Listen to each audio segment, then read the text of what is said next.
It's time for the next round of FPS Boost analysis. Classic Xbox One games picked by Microsoft to run at higher frame rates on Series X and S. Last time we had Bethesda titles get a boost from their last-gen 30 FPS caps up to 60 FPS on next-gen machines, including Skyrim, Fallout 4 and Fallout 76.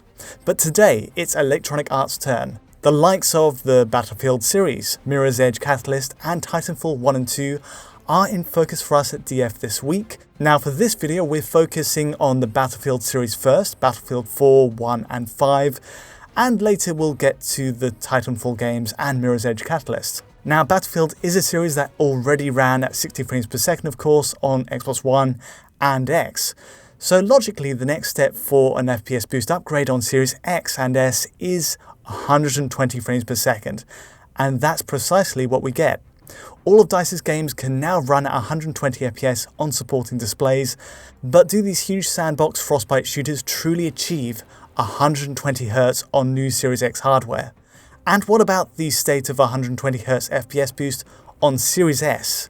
To run through the state of each Battlefield game in turn and eventually get to Titanfall, I've invited DF's General-in-Chief, Richard Ledbetter, into the fray. How's it going? Amazing intro there, Tom. Absolutely fantastic. So yeah, we've got 13 FPS Boost games in total. And what's different about this one, I guess, is that some of the games don't have Series S support. Most of them are upgrades from 60 to 120, the exception being Sea of Solitude. But yeah, we're just basically going to be focusing on our favourite games of the bunch here. And yeah, there's some really interesting results here and basically fantastic news if you want more 120 frames per second gaming from your Xbox consoles. Well, it's a surprise and it's worked out really well. Just a heads up before we get to the results. I guess we should touch on something we found when we started these games about the settings you've got to use to get 120 FPS working and FPS Boost enabled. It's a simple matter of some games by default don't have FPS Boost checked. You've got to of course have the 120Hz mode selected in video settings on the system menu. But after that, in each game's management settings, you have to go to the compatibility tab on left, and then there you'll see FPS Boost, and you've got to have that checked. So it's as simple as that. But we found Battlefield 1 and 5 didn't have it automatically enabled, which I guess is because they have 1X enhancements that you might want to keep for your Series X playback, the 4K support, all the rest of it, which you do sacrifice. Absolutely, yeah. So I'd imagine that if you've just got a standard 60Hz screen, you're going to be benefiting on Series X from, enhanced dynamic resolution scaling. That'll be at the absolute top end. Frame rates will be better overall because there's no CPU limitation for stuff like, 64-player games and whatnot. Yeah. So for most people, it's probably the best solution just to stay without FPS Boost enabled because these titles are already targeting 60 frames per second. But if you want to go the extra mile, if you want to go to 120, then that's what you need to do. Yeah, makes sense, doesn't it? Of course, when you select this FPS Boost setting, and this kind of bears out in the resolution tests we'll get to later, settings seem to resolve at the base Xbox One S setups, so resolutions and the max DRS bounds on those games just resort to that. So it is a sacrifice to get this 120 FPS goodness, but there you go. That's how it works.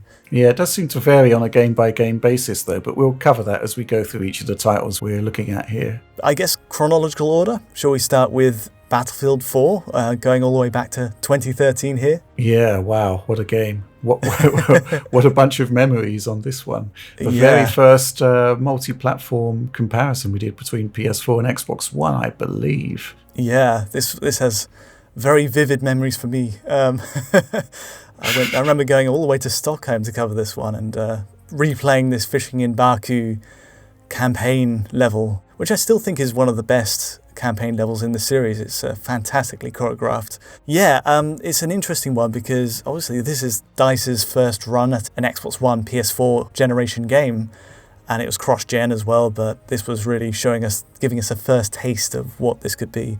But it didn't tap into a lot of the features that we'd go on to get from the series, like dynamic resolution scaling, and I think there's a form of reconstruction in Battlefield 1 and 5. So it is a little bit more basic in terms of the rendering setup, and that does have an effect on the frame rate. So as you can see, like the campaign, we had to give this Baku level a run around. Series X and S are supported for this game alone, whereas Battlefield 1 and 5 don't have Series S support. This one does have Series S. So Series X here first, perfect. Just absolutely perfect. 120 all the way through. And, you know, it makes for a very straightforward sort of reading. There's not much to really say. But it is, though, at 720p, though, native rendering resolution. So I would be surprised if the Series X was going to have any problems with this one. But I think it's the fact that the multiplayer still holds up really well, too. Yeah, I mean, multiplayer is an odd one. I'm not sure entirely what's going on here, but let's just say most of the time you're getting that perfect readout. But there were moments where there's this big city map, 64 players, obviously, a big conquest game, and it started dropping really, you know, it looks choppy, but it obviously, when you run between 90, maybe 85 FPS and 120, it's not quite as bad as, you know, a drop under 60 would be on a regular 60 hertz display, but it is there, and there is some variability at times. Possibly networking at play, possibly CPU driven, I'm not sure, but most of the game is just absolutely fine. Like, this is just an absolute outlier, and I had a great time with it. Really, really strong on Series X. But what about Series S then? Because obviously we've got, you know, 1/3 the GPU horsepower there. Yeah, I was expecting that to be an issue. Not an issue, it turns out, for most of it. Going back to campaign, the Baku stage again, you can pretty much fast forward through this whole thing and just see that 120 FPS line, except for this set piece moment where you descend into this chaotic moment where you're avoiding a helicopter blade and the ground kind of falls through. You do see a dip there on Series S, but otherwise campaign just flies through, no issue whatsoever. And multiplayer, though, it's the usual culprits for this. Again, really, really strong. And surprisingly, Series S absolutely pulls through, but we do see alpha-based drops. You know, get too close to an enemy, unload a clip, and you do see some issues. Get too close to a tank and it explodes. Obviously, you see an issue. There's a lot of that sort of thing, but on the whole, really, really impressed. Right, okay, well that's really interesting. But I guess the bottom line is that if we're going to be looking at Battlefield 1 and 5 next, but those titles don't have 120 frames per second support for Series S, so we're going to be just targeting the Series X for the next two titles, right? Yeah, pure Series X from here on out, which is a shame, but and I wonder how close Series S would have gotten to it. So let's get to Battlefield 1, and again, campaign mode. There's a great thing DICE does with these games, which is they jump between scenarios in the first sort of tutorial campaign level, and this gives a really great run around for the engine. And obviously Battlefield 1 changed the rendering setup significantly compared to Battlefield 4 to kind of make it adaptable and more flexible when it comes to the frame rate. This game didn't run 100% perfectly, certainly not on base Xbox One, and even One X had its moments where it dropped under 60. DRS is what we have on this game, and reconstruction techniques as well. All of this helps give 120 FPS some flexibility when it comes to running. So yeah, to be frank, Rich, this is a very dull FPS readout. There's nothing for us to talk on here. It's just perfect, whether you're talking about campaign or multiplayer. I did everything I could.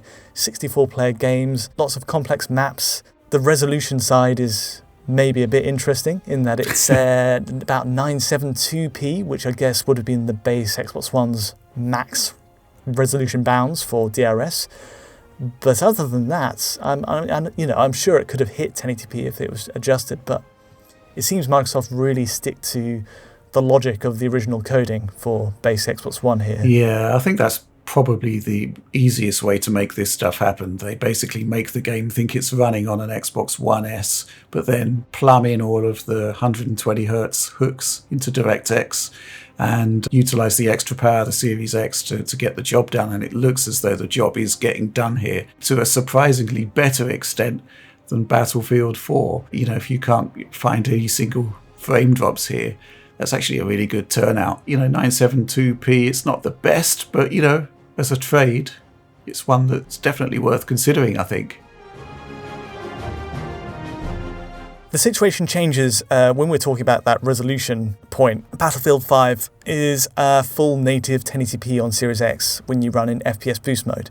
That is it's a big drop down from what was pretty much a 4K picture with reconstruction when you have it disabled, but you know, again, a perfect 120 FPS readout.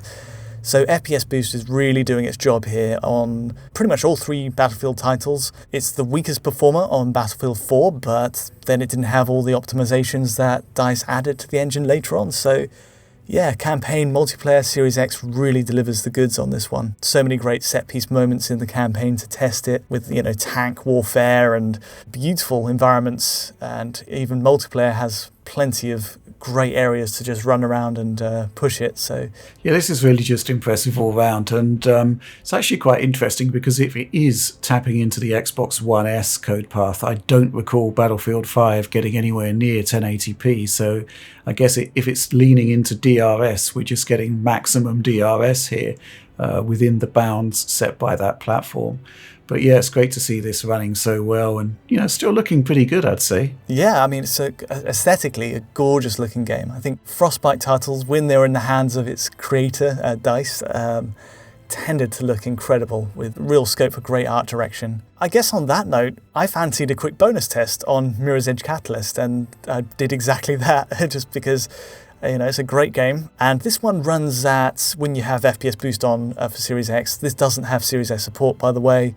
Bit of a shame, but there we go. The native res is around 936p, but there is a DRS factor there as well. And again, perfect 120 FPS. So I guess this brings us to a point where we can say Battlefield, nicely done. They achieved what they set out to do. But I'm curious, Rich, because you've looked at the Titanfall duo, Titanfall 1 and 2, with FPS Boost as well, and you found some interesting results there, right? Yeah, I guess to begin with, the thing to talk about is the fact that it's actually Titanfall 2 that's actually supported on both of the series consoles, whereas Titanfall 1 is only supported on Xbox Series X. And I'm guessing that it's the same template that's been laid into place with Battlefield, where, you know, it taps into the 1S code path. So yeah, I think we'll start off by looking at Titanfall 2, because it is actually playable on both of the consoles. So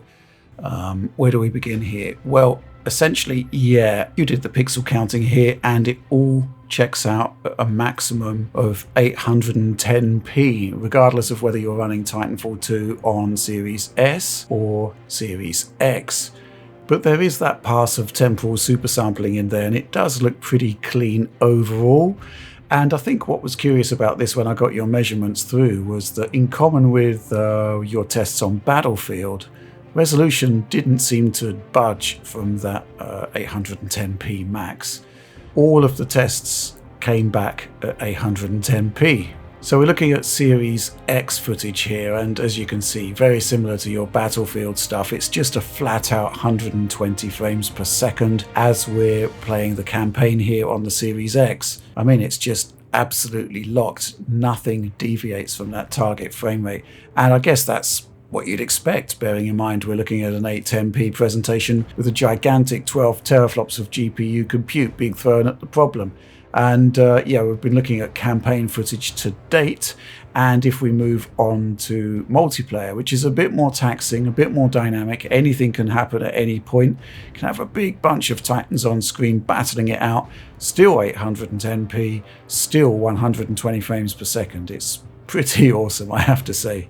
Let's take a look at the game running on Series S now, and yeah, again, we'll start off with the campaign here. And well, what can I say? 120 frames per second, still 810p as we've established. And the performance level here is pretty consistent, 120 frames per second pretty much from start to finish, except, well, When there are very heavy alpha effects in play, performance can drop to between, 90 to 120 frames per second. You can see it here in this cutscene here. Kind of bizarre in that not a lot is really going on, but I'm guessing that the heavy post-processing there is really having an impact on the performance. Funny thing here is I did send over some stills here for you to check out for pixel counting, and it was still rendering at 810p. So I'm kind of wondering whether FPS Boost just runs flat out at max resolution, that the internal algorithms can't really compensate and lower resolution. And when you're at 810p on a next generation console, well, you probably don't want to go lower than that. Otherwise, campaign pretty much flawless, 120 frames per second. Absolutely love it. And moving on to the multiplayer side of the equation, it's pretty much the same but slightly less stable. For the most part, again, you are at 120 frames per second, as you would expect. Really brilliant to play, super low latency response, extra visual feedback, just looks super smooth in motion.